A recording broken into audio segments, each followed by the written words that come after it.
E assim, quais seriam os fatores de risco para a febre reumática? Vamos lá. Então, vou falar o que tem mais focado nesse documento. E algumas coisas eu vou relembrar de outros documentos, de legal. tratados que não Tá. tem. Então, nesse documento ele destaca muito a aglomeração. Então, Sim, a aglomeração sem dúvida. familiar, urbana e as infecções de repetição, que é o que a gente Sim, vê, né? Às vezes exato. a criança entrou na escola, né?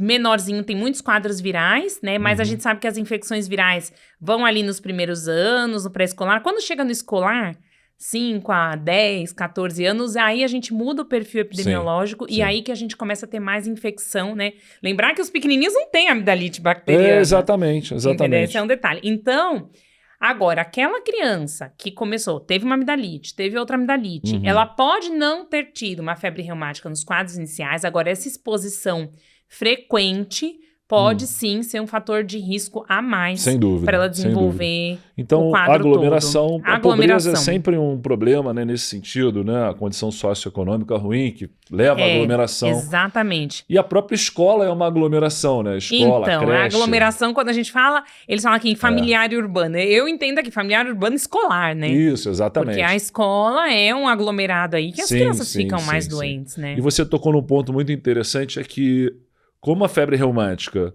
já está mais do que provado que ela tem uma relação direta com a infecção estreptocócica da garganta, e isso não acontece no lactente, a febre reumática não é uma doença de lactente, nem de pré-escolar. É lá pro escolar, né? Sabrina, eu me lembro na minha vida de ter visto uma criança de 2 anos com febre reumática, assim, clássica. Jura? Vi uma vez. Mas não é nada comum, né? Não é comum. É no escolar e no adolescente. 5, 6 e ali em diante. Ou seja, coincide com a incidência da amidalite estreptocócica. Basicamente isso, né? Exatamente.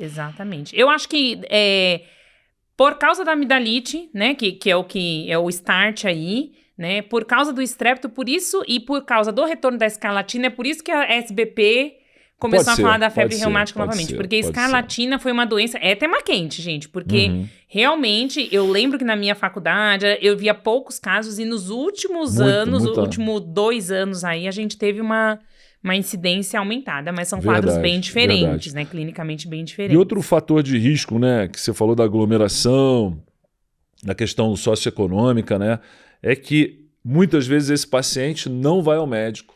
E não trata a amidalite. Então, e a amidalite bacteriana, ela é autolimitada, né? Ela se resolve. Exatamente.